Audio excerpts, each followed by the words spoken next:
Hi everyone, here's the Bookhouse once again. One thing that always surprised me about Jane Austen is the fact that for an author who enjoys such widespread popular appreciation more than 200 years after her death, somebody who still has a huge fandom, who is clearly so invested in her novels and loves them to bits so much and rereads them constantly. For such a popularly beloved writer, she always struck me as quite a difficult one. Her style is highly carefully crafted, but I also really struggle with her sentences and often find myself having to reread them 2 or 3 times to appreciate the complexities of her understatements and to make sense of her beautiful but complicated prose. On top of that, keeping track of her casts of characters, of the various Mrs. Clays and Mrs. Elliots and Miss Elliots and Mrs. Charles Mungroves, who are also a Miss Elliot but not the same as Miss Elliot, keeping track of all that is sometimes frustrating, sometimes frankly infuriating. I think this difficulty is part of the reason why I struggled with her when I first read her works, when I first read Pride and Prejudice when I was about 20.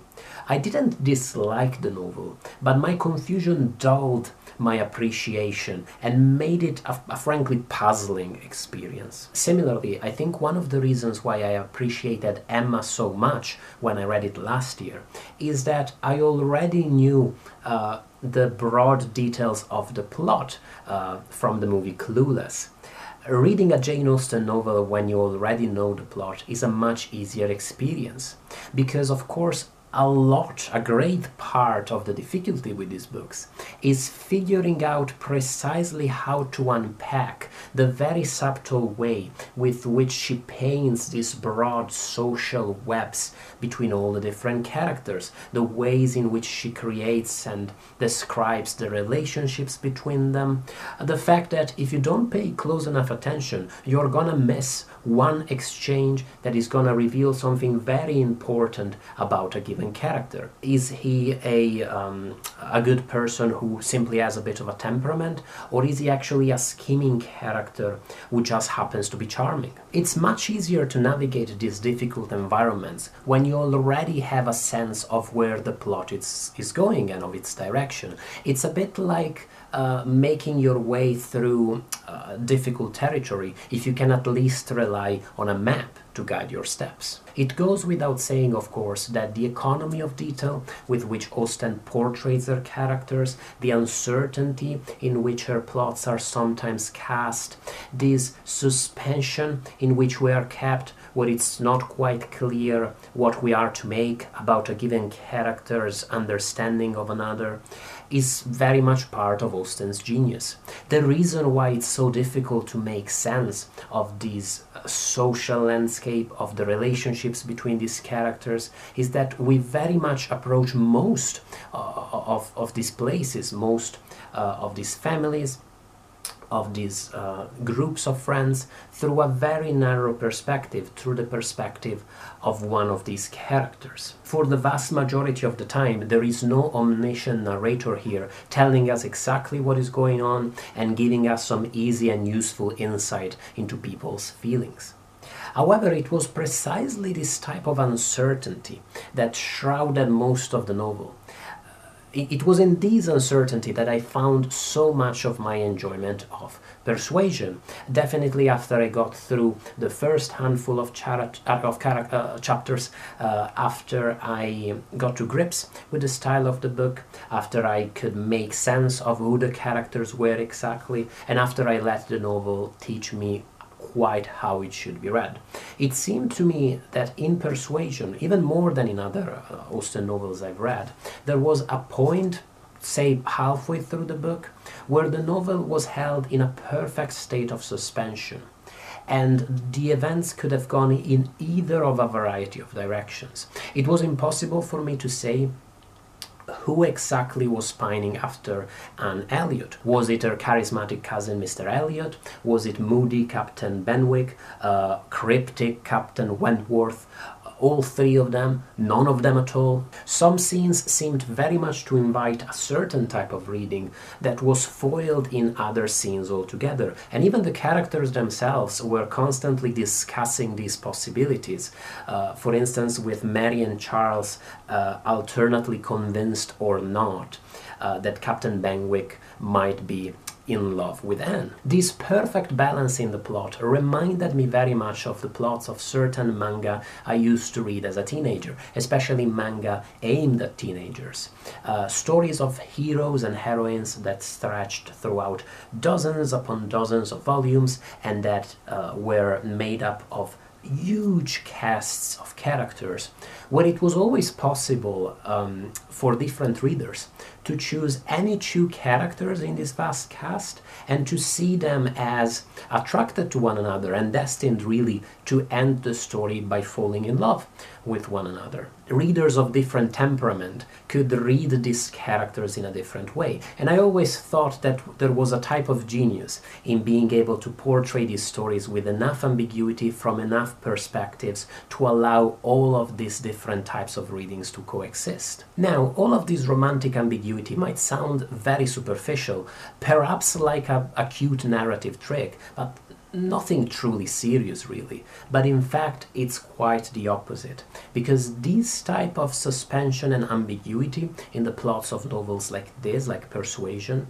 speaks to something that is a central condition, a central aspect of the human condition, I would say, and something that novels are uniquely equipped to deal with and to problematize. The fact that all of us are walking around the world without an awareness of what other people are thinking, and even more without an awareness of what other people are feeling.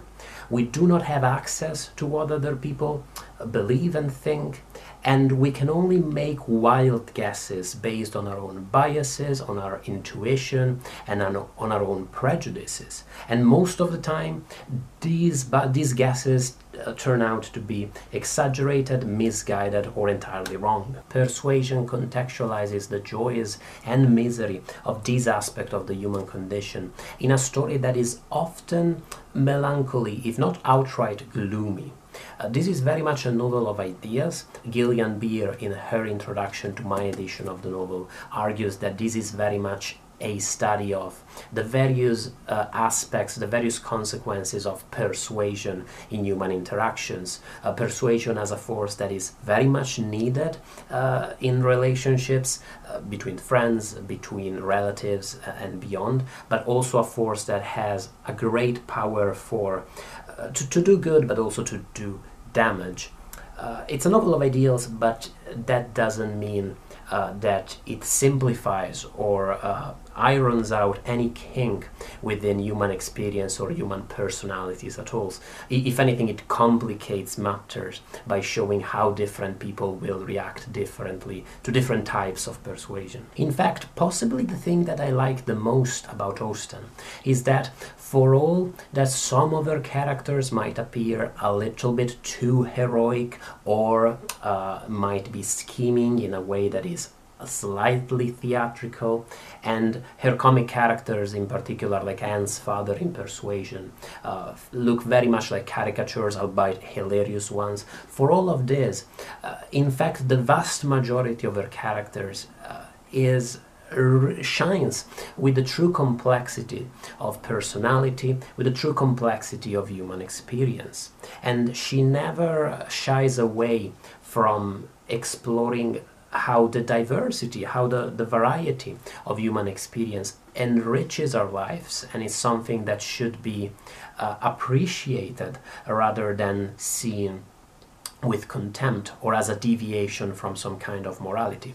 To put it more concretely, this is a novel where lovers who have been separated for almost a decade find each other again and are able to find love again.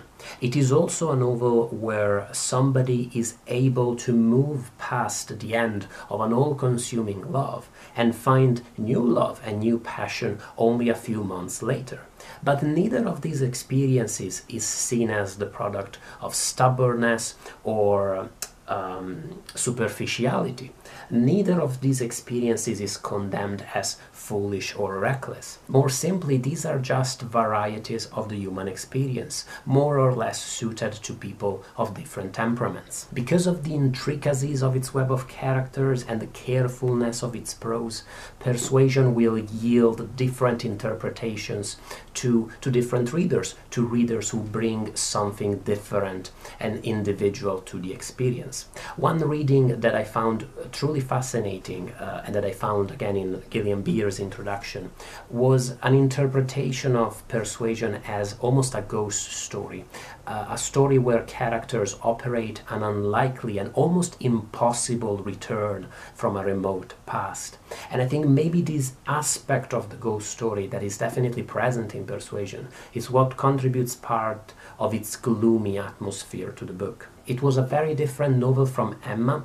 Emma was a truly immersive experience. In the weeks it took me to read Emma, I felt like I was living in Highbury, getting to know these characters, finding my sympathies for some of them, growing or waning according to the evolution of the events. Whereas Persuasion wasn't as immersive, it felt more like a very close study of the psyche and the personality of one individual character, of the protagonist, Anne Elliot.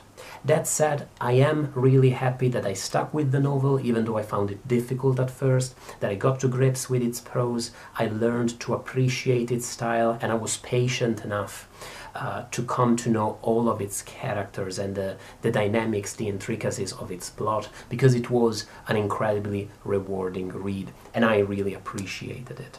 I'm really curious now to discuss the novel further with you in the comment section.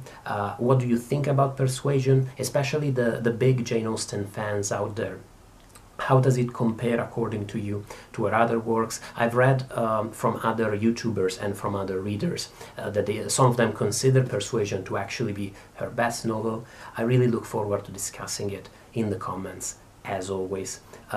And of course, thank you so much, as always, for watching the review. Thank you to my patrons for sponsoring, supporting the YouTube channel. That's always awesome. And thank you once more, everybody. Bye, everybody.